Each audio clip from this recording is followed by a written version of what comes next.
Bien, buenas noches a todos. Em, Somos pues el equipo número 2 de la asignatura de práctica integradora procesal penal y hoy les presentaremos el tema de procedimientos especiales conforme al Código Procesal Penal hondureño. Este trabajo fue elaborado por los compañeros Enrique Machado, Olman Gómez, el compañero Samuel Mejía y quienes habla pues Diana Orellana. La exposición pues está basada en el informe escrito que desarrollamos como equipo y será grabado por Zoom para fines académicos. Continuamos con nuestra introducción. Bien, los procedimientos especiales pues son mecanismos procesales que permiten atender situaciones jurídicas específicas con mayor rapidez y proporcionalidad. En el contexto del proceso penal hondureño, estos procedimientos están diseñados para resolver casos que no requieren la complejidad del juicio ordinario, pero que sí ameritan una respuesta judicial eficaz. En esta exposición abordaremos dos procedimientos especiales regulados en los artículos 424 al 440 del Código Procesal Penal. Primero, el juicio por faltas, que se aplica a infracciones menores y se desarrolla ante el juez de paz. Y segundo, el procedimiento para deducir responsabilidad civil que permite a la víctima reclamar reparación, lo que es la restitución o indemnización, incluso cuando no se ha establecido responsabilidad penal. Ambos mecanismos reflejan cómo el sistema penal hondureño busca equilibrar celeridad con justicia y simplicidad con garantías procesales. Continuamos con el objetivo general.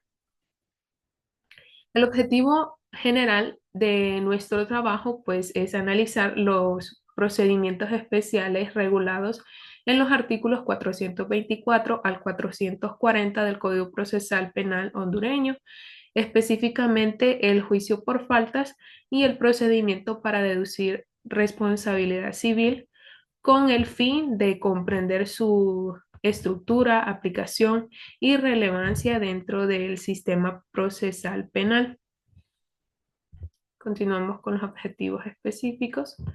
Para cumplir ese objetivo general, nos planteamos cuatro objetivos específicos. Primero, examinar el desarrollo normativo del juicio por faltas, identificando sus etapas y garantías.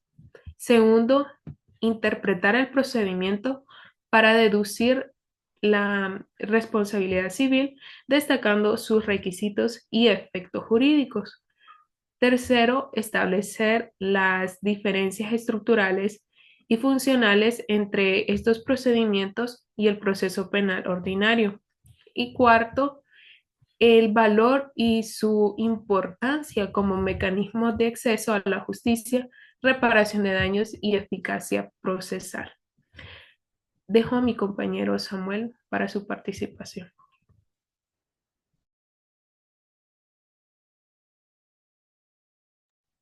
Su audio, compañero. Buenas noches, abogado. Buenas noches, compañeros. Vamos a continuar entonces con el juicio por faltas, en lo que se refiere a su concepto y a las competencias. Primero vamos a hablar del procedimiento especial que estudiaremos, el juicio por faltas, el cual está regulado en los artículos 424 al 431 del Código Procesal Penal hondureño.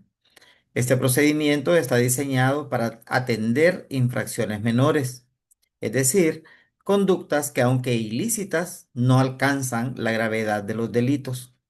Por ejemplo, riñas leves, daños simples o amenazas sin consecuencias graves.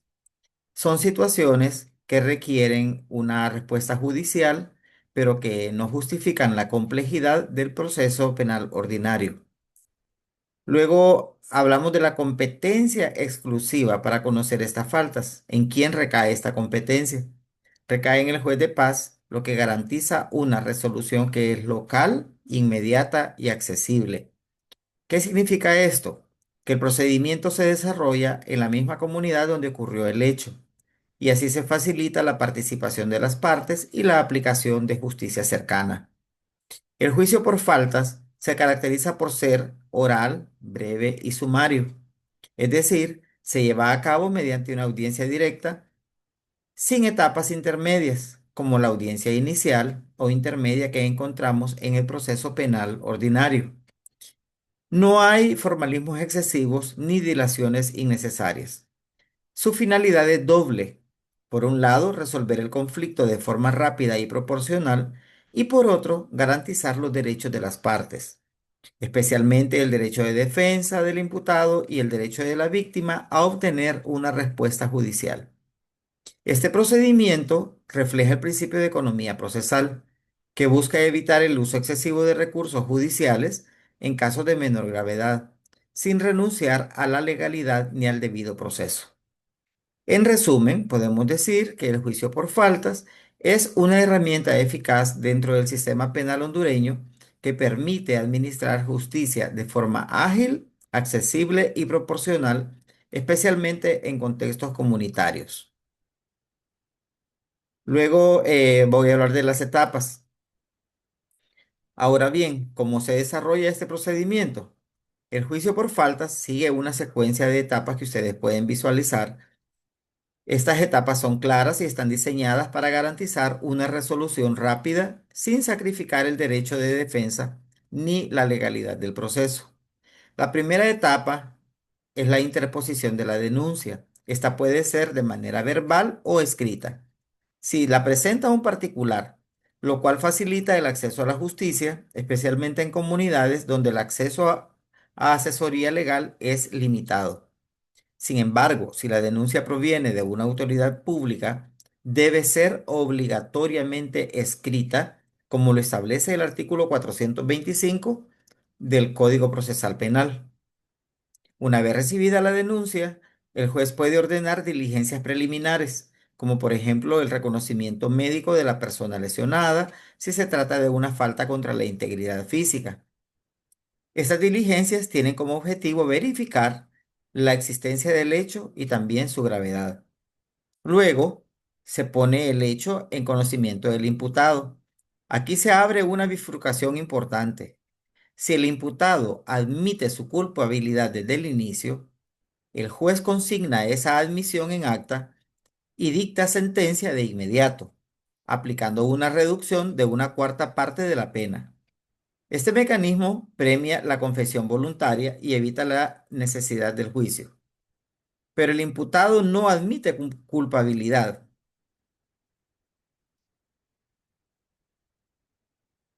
El juez entonces debe convocar a una audiencia oral y pública dentro de los 6 días hábiles siguientes. Las partes tienen 2 días para proponer testigos, peritos o medios de prueba. El juez puede prorrogar la audiencia por hasta 3 días hábiles si lo considera necesario para garantizar el derecho de defensa. Bien, durante la audiencia se practican las pruebas de forma oral, directa y concentrada, y el juez debe dictar sentencia el mismo día o dentro de los 3 días hábiles siguientes, conforme al artículo 430. Finalmente, contra esta sentencia se puede interponer recurso de apelación ante el juez de letras dentro de los 3 días hábiles posteriores a la notificación. El recurso puede ser verbal o puede ser escrito, pero debe contener los motivos de impugnación. Si el apelante no comparece en tiempo, el recurso se declara desierto. Estas etapas reflejan un procedimiento ágil pero garantista que busca resolver conflictos menores con eficiencia sin renunciar a los principios del debido proceso. Esto es en cuanto a las etapas del juicio por faltas. Luego vamos a ver las características del juicio por faltas. Para cerrar este primer procedimiento especial, es importante destacar sus características distintivas que lo diferencian claramente del proceso penal ordinario y que justifican su existencia dentro del sistema. En primer lugar, el artículo 427 del Código Procesal Penal establece que el juez de paz no puede aplicar medidas cautelares como la prisión preventiva, el arraigo o la prohibición de salir del país. Esto responde a la naturaleza leve de las faltas y evita que se impongan restricciones desproporcionadas a la libertad del imputado. En segundo lugar, la audiencia se desarrolla de forma breve y sumaria. ¿Qué significa esto? Significa que no hay formalismos excesivos, no hay etapas intermedias como la audiencia inicial o audiencia intermedia. El juez recibe las pruebas directamente, escucha a las partes y dicta sentencia, en un plazo muy corto. Esta estructura permite una resolución rápida, pero exige que el juez actúe con prudencia y respeto por las garantías procesales. En tercer lugar, si el imputado confiesa su culpabilidad, después de haber sido convocado a juicio, pero antes de que éste inicie, se le aplica una reducción de una quinta parte de la pena, según el artículo 429 del Código Procesal Penal. Esta disposición incentiva la confesión voluntaria, evita la prolongación innecesaria del proceso, sin renunciar a la sanción correspondiente. Estas características reflejan un procedimiento ágil, garantista y proporcional que busca resolver conflictos menores de forma eficiente, sin perder de vista los derechos de las partes involucradas. Además, promueve la economía procesal al evitar que el sistema judicial se sobrecargue con casos que pueden resolverse de manera rápida y justa. En conjunto, el juicio por faltas representa una herramienta valiosa para la administración de justicia en contextos comunitarios, donde la cercanía, la celeridad y el respeto por las garantías son esenciales. Bien, con esto concluimos el análisis del juicio por faltas como procedimiento especial. A continuación, mi compañero Enrique abordará el segundo mecanismo regulado por el Código Procesal Penal, que es el procedimiento para deducir responsabilidad civil, y él va a explicar su estructura, los requisitos y los efectos jurídicos.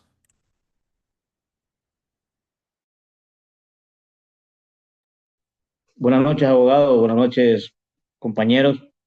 Prosiguiendo con la exposición que corresponde como grupo, y como ya lo decía el compañero Samuel, pues me corresponde hablar sobre la responsabilidad civil. Eh, Está, pues, como lo dice acá en la diapositiva, regulados los artículos del 432 al 440 del Código Procesal Penal. Cuando hablamos de responsabilidad civil, uno se pregunta por qué responsabilidad civil si estamos hablando de un tema penal. Bueno, ¿qué es la responsabilidad civil? Pues como un concepto podemos decir de que es la obligación de toda persona de pagar por los daños y perjuicios que cause en la persona o en el patrimonio de otra, ya sea por acción o por omisión. Ya específicamente en derecho penal, pues es la obligación de reparar el daño o perjuicio causado a la víctima como consecuencia de un delito o falta. La responsabilidad civil, pues si lo vemos de esta manera, pues nace de la comisión de un delito y recae pues sobre la persona declarada responsable penalmente.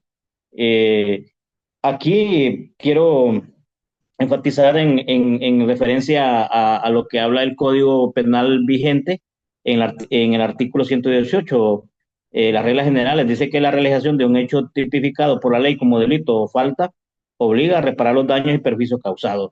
También el artículo 119 del Código Penal habla de la responsabilidad civil, ¿verdad? Y la responsabilidad civil dice comprende la restitución, la reparación integral de los daños materiales y morales y la indemnización de perjuicios. Entonces, si lo vemos ahí fundamentado, pues está fundamentado en nuestro Código Procesal Penal, en nuestro Código Penal, dando el concepto. Entonces, podemos decir que hay una responsabilidad penal, es cuando se enfoca en el castigo al infractor de la ley, o sea, hay una sanción.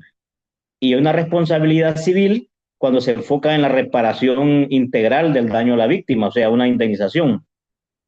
Todo esto está relacionado, pues como lo vemos acá en los artículos 432 al 440 del Código Procesal Penal, eh, algo muy importante es que habla de que este mecanismo pues se activa una vez que existe una sentencia penal firme. Por eso dice aplica tras sentencia firme penal o exclusión de responsabilidad, ya sea por condena o por la exclusión de responsabilidad penal. En casos como la inimputabilidad, la fuerza irresistible o estado de necesidad, ¿dónde encontramos eso de inimputabilidad, fuerza irresistible o estado de necesidad? Pues lo vamos a encontrar en el artículo 30 del Código Penal, ¿verdad? Donde habla de el artículo 30, ahí exclusivamente pues nos está hablando de las circunstancias que eximen la responsabilidad penal, la inimputabilidad, la legítima defensa, el medio insuperable, el estado de necesidad. Entonces, en esa referencia, por eso habla de este mecanismo que se activa pues una vez que existe una sentencia penal firme. La finalidad de la responsabilidad civil es permitir que la víctima, que sus herederos o en el caso del Estado, pues la Procuraduría General de la República pueda solicitar ante el juez de ejecución. El tema que hablaba anteriormente Samuel hablaba del juez de paz. Aquí estamos hablando del juez ante el juez de ejecución, ¿verdad? ¿Qué es lo que debe hacer él ahí? Pues la restitución de bienes, la reparación de daños materiales o morales y la indemnización de perjuicio. Este procedimiento es especialmente útil cuando la víctima no participó en el proceso penal, ya que se le concede un plazo de 3 meses desde que se le informa la sentencia firme para ejercer esta acción. En caso de cuándo se va a ejercer esta acción, pues es en el caso, como lo dice el artículo pues, del Código Procesal Penal, ¿verdad? En el párrafo segundo lo habla el artículo 432, que la víctima que no haya intervenido en el procedimiento podrá optar por esta vía dentro de los 3 meses de informada la sentencia firme. Entonces, ahí habla, pues, se fundamenta en lo que es este artículo, esta responsabilidad civil, hablando específicamente de que le corresponde, pues, a ponerla ante el juez de ejecución. La próxima, vamos a ver, en la próxima diapositiva, pues vamos a hablar de los otros requisitos, responsabilidad civil, la demanda y la admisibilidad. Aquí estamos hablando en el artículo 434 que habla del contenido de la demanda, ¿verdad? Entonces, pues sabemos que para iniciar pues todo procedimiento, toda acción, debe existir esa demanda y lo dice el artículo 433 del Código Procesal Penal, la demanda. Y habla de que la demanda debe cumplir con los requisitos formales, debe incluir la identificación de las partes, el fundamento jurídico, la cuantía individualizada, prueba del daño y causalidad, ¿verdad? Entonces, es todo esto, pues, de cada partida, o sea, resarcitoria, y las pruebas que acrediten los daños y su relación con el hecho ilícito, porque también no solamente presentar la demanda, sino presentar las pruebas. Además, pues, este mismo artículo habla de que debe acompañarse de una copia autenticada de la sentencia penal firme. O sea, esa es aparte de los otros requisitos, debe acompañarse de esa copia autenticada. Si el demandante, en un caso, desconoce la identidad del demandado o el contenido del contrato que fundamenta la responsabilidad de un tercero, pues puede solicitar ante el juez de ejecución diligencias previas para preparar la demanda. Una vez que el juez una vez que es presentada la demanda, perdón, el juez pues examina su admisibilidad, o sea, él puede evaluar, va a ver los requisitos que se cumplen o que se solicitan acá en lo que es el artículo 433 y 434, donde habla de los requisitos. Entonces dice que si falta un requisito, se otorga un plazo de 5 días hábiles para corregir o subsanar, ¿verdad? Si la demanda es admitida, pues se ordena la práctica de las pruebas dentro de los 15 días hábiles, prorrogables hasta 20 días para si hay justificación. Eso es lo que habla el artículo 433. En el 434 tenemos la admisibilidad. Y entonces aquí pues habla de la demanda debe contener, ya hablamos de todos los requisitos, qué es lo que se debe proponer, cómo se debe proponer y cuáles son los plazos. el demandado tiene 10 días hábiles para objetar la resolución, ¿verdad? Entonces, en la próxima diapositiva vamos a ver ahí donde tenemos, vamos a hablar del tema de la objeción, porque habla de la resolución provisional y de la objeción. Entonces, en el artículo 436 habla de la orden provisional de restitución, reparación o indemnización, ¿verdad? Entonces, el demandado dice que tiene 10 días hábiles para objetar la resolución, pero solo puede cuestionar la legitimación del demandante o la cuantía de la reclamación. En el caso de terceros civilmente responsables, también puede objetar la existencia o legitimidad de su responsabilidad. Si no se presenta objeción, la resolución queda firme y se procede a su ejecución. Por eso este tema pues es como se llama, hacia el juez de ejecución, y la orden provisional de restitución, reparación o indemnización, ¿qué es lo que contiene esa resolución? La identidad y domicilio del demandante, la identidad y domicilio del demandado, la orden de, hay que especificar la orden de qué, de restituir, de reparar los daños materiales, morales o indemnizar los perjuicios con su descripción concreta y detallada y su importe exacto. Y cuarto, pues la orden de embargar bienes suficientes para responder de la restitución, reparación, indemnización y las costas o cualquier otra medida cautelar de carácter real.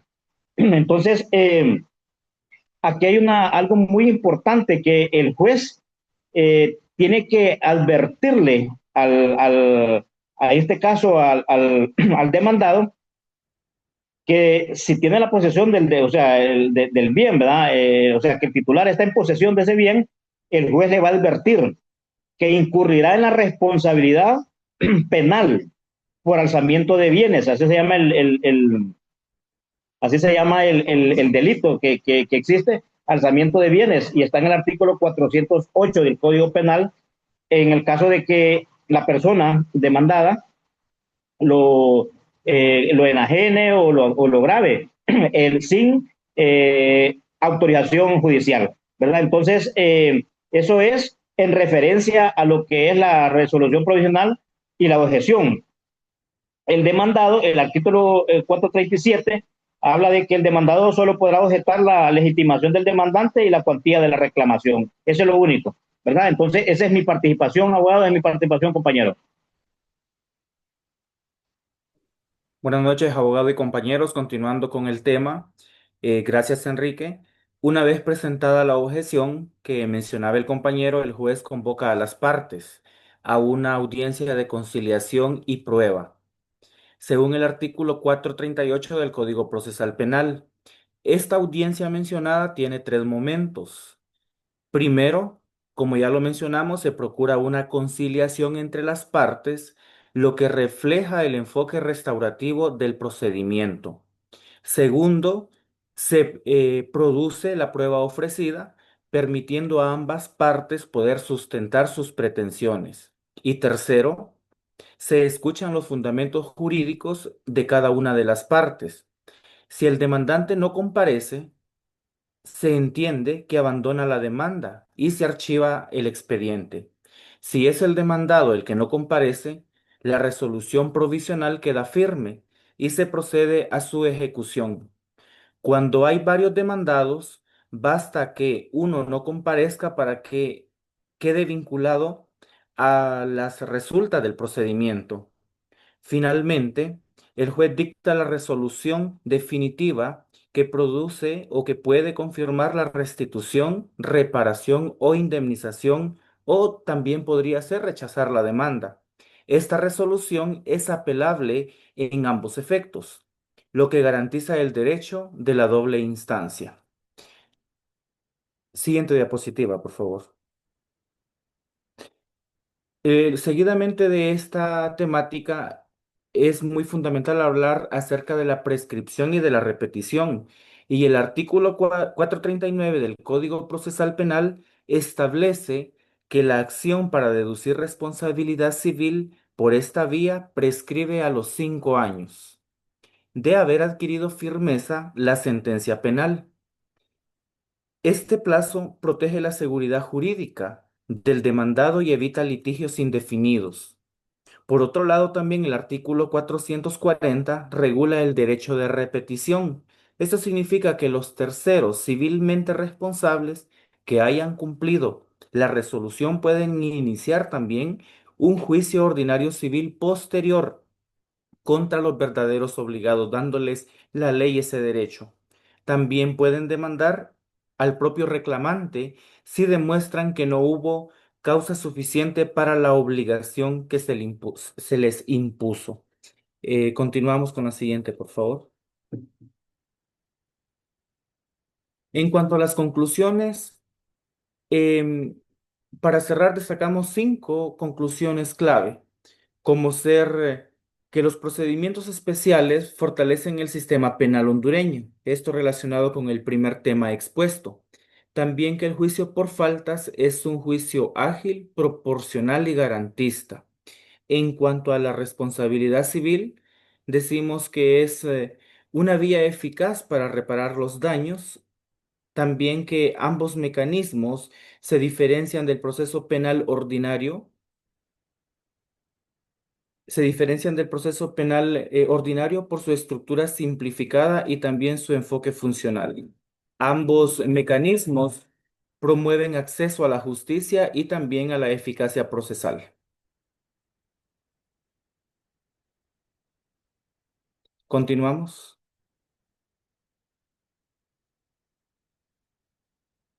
De esta manera concluimos nuestra exposición.